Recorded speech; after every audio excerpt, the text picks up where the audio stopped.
Good morning, afternoon, evening, everybody. It's good to hear from you, or actually, thanks for tuning in. My name's Terry. You're listening to Tuesdays with Terry. I'm talking to you live from Austin, Texas, where the sun is hot and it's getting hotter. I'll tell you that. The barbecue is sweet and all the drinks are free over here. Thanks for listening in.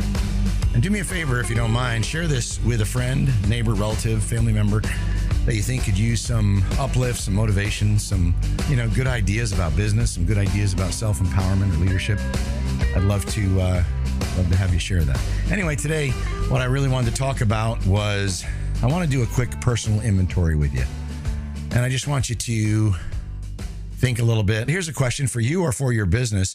Right now, if I ask you, and you and I were sitting one-on-one together, and we were just talking about you, and we were just talking about your business, and I asked you this question, I said, hey, what is it exactly you need to do a little bit more of? How would you respond to that? And what is it that you need to do a little bit less of? You probably have one or two or three things that come to mind very quickly.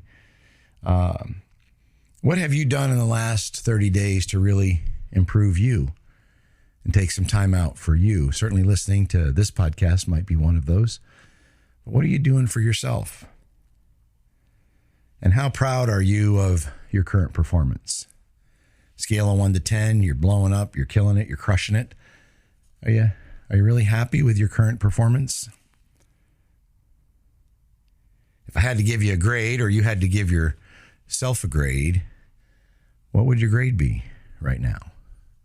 How would you grade yourself and your business? How's your attitude? Give your attitude a grade. What would that look like? And the reason I say all of that, because sometimes you just have to sit back and take a personal inventory of yourself. And I think sometimes you just owe it to yourself to do something a little bit different. We get comfortable doing what we do. We drive to work the same road. We get the same cup of coffee in the morning. We get up at relatively the same time. Our workouts are relatively the same. But if things aren't going like you want them to go, it's probably time to modify that, or as I say, make some changes in your life. I think you owe it to yourself to do something different, because those different things actually give you a little bit different results. So if that's the case, then let me ask you this. What could you change in the next week? Not the next month, not the next 6 months, not the next quarter, but what are some immediate changes that you could do or you could make to change those outcomes? What change will you make this week that can dramatically make a difference in those outcomes?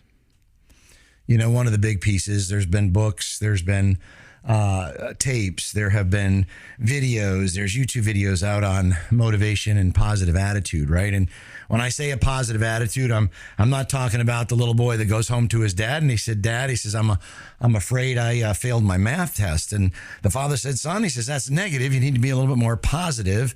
And the son says, Dad, I'm positive I failed that math test. That's not what I'm talking about. I'm talking about a positive attitude. And just when you think about attitude, the attitude, you've heard this before. It's not the cards you're dealt. It's how you play your hand. And isn't that true about attitude? It's really how you take the hits, how you take the shots, how you take the opportunity, how you take the positives and the negatives, and how you respond. And let me ask you a question. When those things happen in your life, are you frustrated? Or do you get fascinated? Do you say to yourself, I'm fascinating. I had a flat tire on the way to work tonight. That's fascinating. I'm fascinating. That guy, rear-ended me. I'm fascinated that, that car bumped into, scratched my car. I'm just fascinated that happened. I'm fascinated I haven't had lunch until 3:00 in the afternoon. It fascinates me how I could go that long without eating. I don't know what it is for you, but it's the difference in a word that says you're frustrated versus being fascinated. Sometimes if you change one simple thing, it can change your outlook on everything. I have a phrase I say, if it's going to be, it's up to me. But do you feel that way? Do you feel like if things are going to get done, you've heard me say this before, a mighty forest fire starts with a single match or a single spark, and you can't light You can't light a forest fire with a wet match. But if things are going to be, what are you going to do to make that happen? Are you going to be a player or are you going to be a spectator? You're going to be on the sidelines. I've always said if you wanted to change some things, you've got to change some things. That's not new. But I want you to remember that you, in fact, are the president of your own life, and you do have those choices every single day.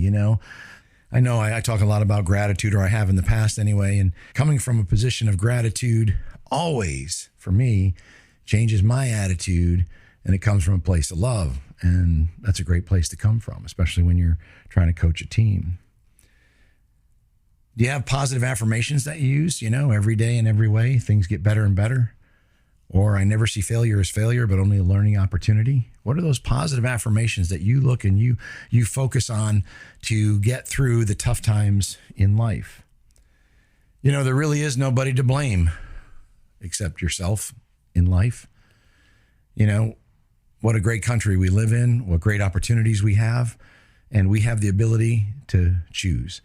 We have the ability to decide to get up in the morning. We have the ability to decide what time we want to go to bed, where we want to live, how we want to live, who we want to work for, who we don't want to work for. What a great opportunity that is. And you're really making the decisions and calling the shot. Let me ask you a question. When you got up this morning, did you make a promise to yourself to say that, today you were going to be your absolute best? You have the power to make a choice, and you can make a positive choice or you could make a negative choice. And I want you to remember, your results that you get today are directly proportional to your daily agenda. And so when you think about your daily agenda, you say, well, what's going to happen in my day? Well, do you have a plan for the day, and what's your daily agenda? How are you going to use this 24 hours? All of the greats, all the great athletes, all the great artists, all the great musicians, all have 24 hours in a day. And so do you. Part of that is what we call self-motivation. You can go out and get somebody else to pump you up. And, we hear all these coach talks in the locker room talks about pumping teams up at halftime or before the game starts. But I would ask you, what are you using? You don't always have that in life. What are you using for your own personal self-motivation? And I just ask you this question. Did it ever really occur to you that you're special? That nobody else on this earth or planet Earth is exactly like you? I say that, and my wife goes, thank God that everybody's not exactly like you. But the truth of the matter is you are unique. And you don't have to try to be somebody else. Just be yourself, man. Be the best version of yourself, right? We've all heard that before. What and how big is your desire to win? Everybody loves a winner. But how big is your desire to win? And what are the words that you use? You see, if you're using words or phrases like I have to, I can't, or I wish, those are really kind of over on the negative side of things. And the opposite side of that is I want to, I can, and I will. Those are on the positive sides of the spectrum. So the negatives, I have to, I can't, and I wish, they cause people to be anxious, or they create anxiety in us. But I want to, I can, and I will, they create opportunity in our mind. And that's what we're really trying to do, is trying to open up our mind, take those blinders and pull them back and create a pathway, to the future.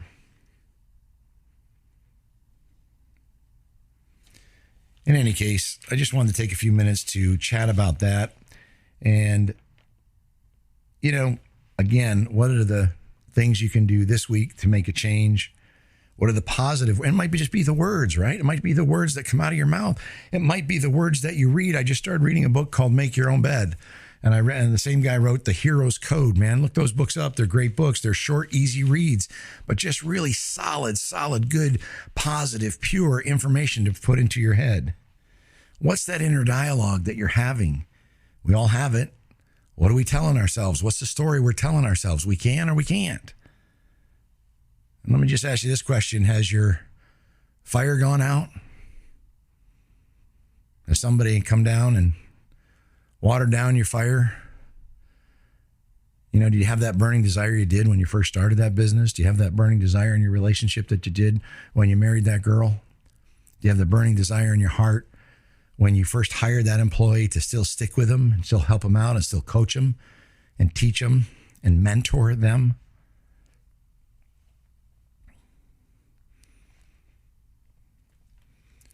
Just in closing, I'll just say, you get what you get because you did what you did. And if you're going to change what you get, you've got to change what you did. Don't let another week go by without making some moderate changes that can affect the outcomes and change the way you feel, change your attitude, change your words, change your desire, change your fire, and change the outcomes. You got this, man. You got it. My name's Terry. I'm your friend.